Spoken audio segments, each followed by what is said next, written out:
नमस्कार दोस्तों, स्वागत है आप सभी का आपके अपने चैनल द रिटेल इन्वेस्टर। आज जिस शेयर की मैं बात करने जा रहा हूं दोस्तों, उसको लेकर के एनालिस्ट हो गया, ब्रोकरेज हाउसेस हो गए, सब बहुत ही ज़्यादा मैं कहूँगा पॉजिटिव हैं और एंथुजियास्टिक हैं। और उनको इतना एंथुजियास्टिक होने का सबसे बड़ा रीज़न जो है वो ये है दोस्तों कि इस कंपनी का जो बिजनेस मॉडल है, जो फ्यूचरिस्टिक रेवेन्यू जो फ्यूचरिस्टिक रेवेन्यू जनरेशन की जो प्रोजेक्शन है ये कंपनियों ने दे रखी है। और फ्यूचरिस्टिक वर्ड जो मैं यहाँ यूज़ कर रहा हूँ, उसके यूज़ करने का सबसे बड़ा रीज़न यही है कि ये जिस बिजनेस मॉडल में है दोस्तों, वो आने वाले समय में सिर्फ और सिर्फ खास करके इंडिया में वो बढ़ता हुआ दिखाई दे रहा है। पेनिट्रेशन राइट नाउ बहुत कम है और एनालिस्टों का ये मानना है कि इसका फ्यूचर बहुत ज़्यादा ब्राइट है। ठीक है जी हाँ दोस्तों, बात करने वाला हूँ एप्पल इंडिया की। रिसेंट टाइम्स में एक अच्छा खासा करेक्शन फिर शुरू हुआ है और ऊपरी स्तरों में शेयर में हमेशा से दबाव देखा जा रहा है।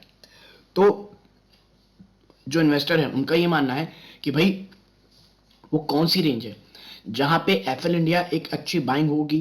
प्लस एफएल इंडिया को लेकर के दोस्तों एक एक बहुत ही अच्छा आर्टिकल आया है जो आपके साथ मैं शेयर करना चाहूंगा और आपको बताऊंगा।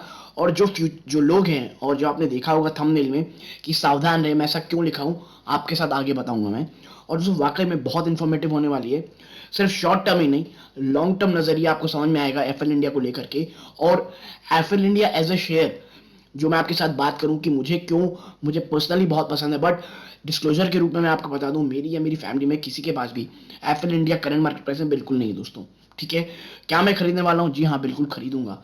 कौन से लेवल्स में, ये साथ आपके साथ चर्चा करूंगा। ठीक है दोस्तों, तो वीडियो को प्लीज अंत तक जरूर देखिएगा दोस्तों। ठीक है, वीडियो को अंत तक जरूर देखिएगा और वीडियो अच्छी लगती हो लाइक कीजिए। चैनल में पहली बार आए हैं सब्सक्राइब जरूर करें दोस्तों, सब्सक्रिप्शन बहुत कम हो रही है इसलिए चैनल को सब्सक्राइब जरूर कीजिएगा। और दोस्तों मैं आपको बता दूं, मैंने एक टेलीग्राम चैनल बनाया है जिसका लिंक डिस्क्रिप्शन बॉक्स में है, उसे जाके एक बार विजिट कीजिए, अच्छी लगी जरूर ज्वाइन कीजिएगा। और अभी से पहले दोस्तों मैंने हीरो मोटोकॉर्प के ऊपर वीडियो बनाया था, ठीक है, आप जाके चेक कर सकते हैं। तो अब विदाउट वेस्टिंग एनी टाइम आपको सीधा लेके चलूंगा मैं दोस्तों शेयर प्राइस की तरफ। और आप देखिए आज लगभग 1.5% ज़्यादा की गिरावट है दोस्तों। ठीक है, और बीच में दोस्तों जब मैंने वीडियो बनाई थी एफएल इंडिया में, तब मैंने कहा था कि ये शेयर ना वापस ट्रेस होगा दोस्तों, बस आराम से वेट कीजिए क्योंकि मार्केट ना निगेटिव है दोस्तों। ठीक है, और जब मार्केट निगेटिव रहता है ना, तब किसी भी शेयर को भागने के लिए या तो बहुत तगड़ा सेंटिमेंट चाहिए या बहुत बड़े न्यूज़ चाहिए। और एफएल इंडिया में ऐसा कोई भी शॉर्ट टर्म या लॉन्ग टर्म कोई भी ऐसा विजन या कुछ नहीं दिख रहा जिस कारण ये शेयर भागे दोस्तों। ठीक है, बीच में एक्विजिशन की खबर आई थी जिस कारण ये थोड़ी सी अप मूव दिखाया था, बट ये उतना बड़ा कोई मूव नहीं था दोस्तों कि जिसके कारण कुछ शेयर बहुत ज्यादा भाग जाए। अगर मैं आपको एफएल इंडिया में दिखाऊं, आप देखिए पिछले अगर हम एक महीने की बात करें तो आप देखिए ये भागा लगभग मोर और लेस सही है। देखिए लगभग 1200 के पास के बाद से यहाँ गिरावट हुई है। ठीक है, फिर ये वापस गया 1200 के आसपास से, फिर ये गिरावट हुई है, इससे पहले 1200 के आसपास, फिर ये गिरावट। यानी एक महीने में आप समझ लीजिए दोस्तों, इसने जो ये रेंज है ना 1200 के आसपास की, इसे लगातार टेस्ट किया है और वहां से एक अच्छी खासी गिरावट दिखाई है। इससे क्या कंक्लूजन निकल रहा है दोस्तों? सबसे पहला कंक्लूजन, जब तक दोस्तों 1200 रुपए तोड़ करके क्लोजिंग बेसिस में, मेरे वर्ड सुनिएगा, 1200 रुपए क्लोजिंग बेसिस पे टूटते नहीं है दोस्तों। ठीक है, और ये शेयर सस्टेन नहीं करता है, तब तक कोई भी आपको इसमें स्ट्रेंथ दिखेगी नहीं दिखेगी दोस्तों। ठीक है, स्ट्रेंथ नहीं दिखेगी। तो वो लोग जो सोच रहे हैं कि भाई कब इसमें रैली आएगी या कब एक थोड़ा सा क्लियर व्यू आएगा, तो वो है दोस्तों 1200 रुपए। और आपको मैं फिर बता दूं, 1200 रुपए तोड़ेगा तो दोस्तों, लेकिन एक बात याद रखिएगा, मार्केट सेंटिमेंट बहुत जरूरी होने वाले हैं। 1200 से क्लोजिंग के बाद एक अच्छा खासा इसमें तो मोमेंटम आएगा, लेकिन अगर बाजार जिस तरह से अभी निगेटिव है, ओमनिकोरॉन जो पूरे अब इंडिया में भी मिलना शुरू हो गया है दोस्तों, उसके कारण बाजार अगर गिरेगा तो दोस्तों आपको समझना पड़ेगा कि हाँ, बाजार जो शेयर है उसमें स्ट्रेंथ है, बाजार में स्ट्रेंथ है, और शेयर भी 1200 से ऊपर क्लोजिंग दिया है, वहां से एक अच्छी खासी रैली ये शेयर दिखा सकता है। लेकिन तब तक आप देखिए एक महीने में 3 बार टेस्ट करके आना इसी बात का परिचायक है कि शेयर में अभी स्ट्रेंथ नहीं आई है दोस्तों। ठीक है, और मैं आपको बताऊं, निचले स्तरों में 1020 से लेकर के मुझे 1050, ये जो रेंज है ना दोस्तों इस शेयर की, बहुत ज्यादा मैं कहूंगा स्ट्रॉन्ग सपोर्ट का काम करेगी। ठीक है, क्योंकि यहां से शेयर जो है ना, हमेशा एक अच्छे खासे बायर्स यहां बैठे हुए हैं एफएल इंडिया को लेने के लिए। ठीक, अगर ये शेयर 1020 1050 के आसपास जाता है दोस्तों, तो वहां से मैं पर्सनली आपको बताऊं, मैं खुद इसे एक्यूमुलेट करूंगा दोस्तों। ठीक है, क्योंकि 1050 बाद इसकी वैल्यूएशन बहुत अट्रैक्टिव होती है दोस्तों। ठीक है, वैल्यूएशन बहुत ज्यादा अट्रैक्टिव होती है, और मैं कह रहा हूं मैं एक्यूमुलेट करूंगा। मैं नहीं कह रहा कि मैं जाके सीधा बल्क बाइंग करूंगा, क्योंकि मार्केट दोस्तों बिल्कुल भी बल्क बाइंग का भी नहीं है। आपको स्थिति देखनी है मार्केट किस तरह से। हाँ, ये है कि अगर मैं 100 रुपए लगा रहा हूं दोस्तों, तो 1000 के आसपास मैं सीधा इकट्ठा 40 रुपए जरूर लगाऊंगा।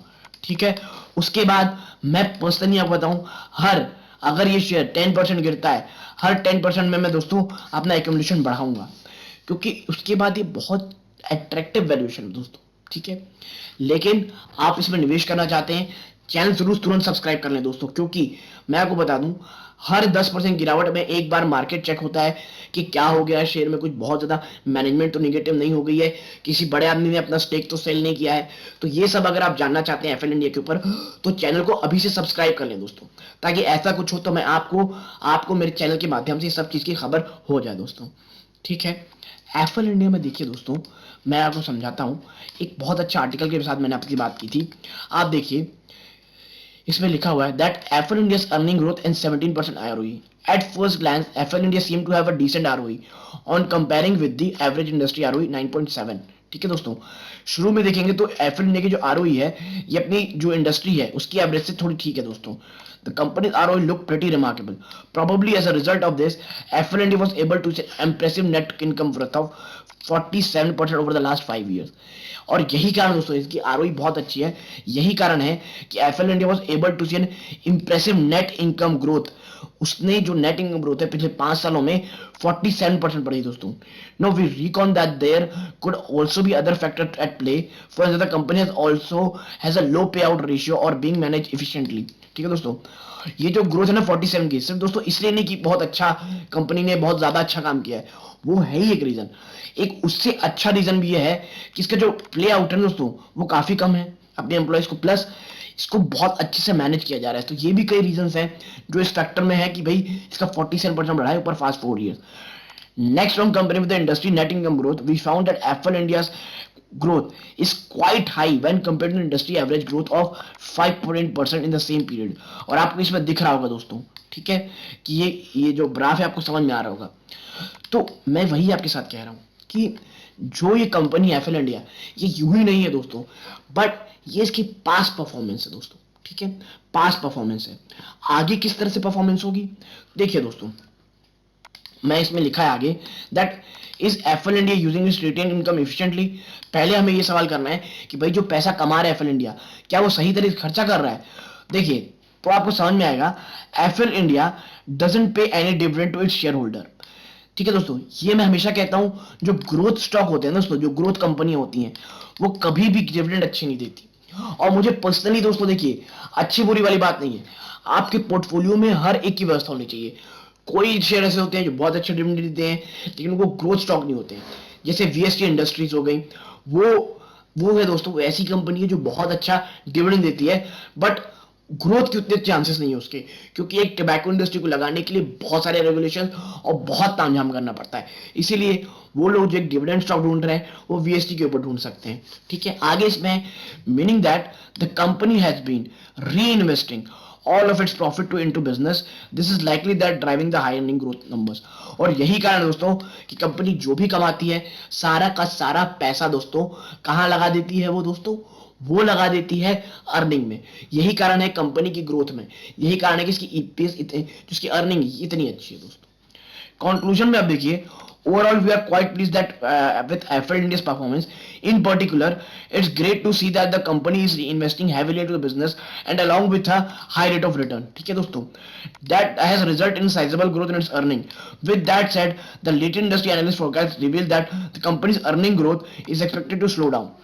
दोस्तों, ये इतना भाग चुका है ना, और कंपनी में सबसे चीज यही है कि बहुत ज्यादा अच्छा ग्रोथ ओरिएंटेड है, लगातार इसमें इन्वेस्ट कर रही है, जो कंपनी एक बिजनेस में ही, न कि डिविडेंड पे दे करके सिर्फ शेयर होल्डर को खुश करने की कोशिश कर रही है। ये सब चीजें अच्छी दोस्तों, लेकिन एनालिस्ट का ये भी मानना है कि आने वाले समय ग्रोथ शायद थोड़ी स्लो हो सकती है। ठीक है, मैं ये नहीं कहता ग्रोथ की गायब हो जाएगी, थोड़ी स्लो हो सकती है, but for me FL India for longer term अच्छी चीज है।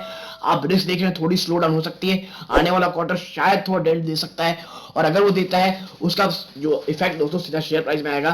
तो उन चीजों को लेकर के तैयार रहे दोस्तों, ठीक है। ये बात मेरी अगर आपको अच्छी लगी हो, वीडियो को लाइक कीजिए, चैनल पहली बार आए सब्सक्राइब कीजिए, और दोस्तों टेलीग्राम चैनल जरूर ज्वाइन कीजिएगा, इसके लिंक डिस्क्रिप्शन बॉक्स में।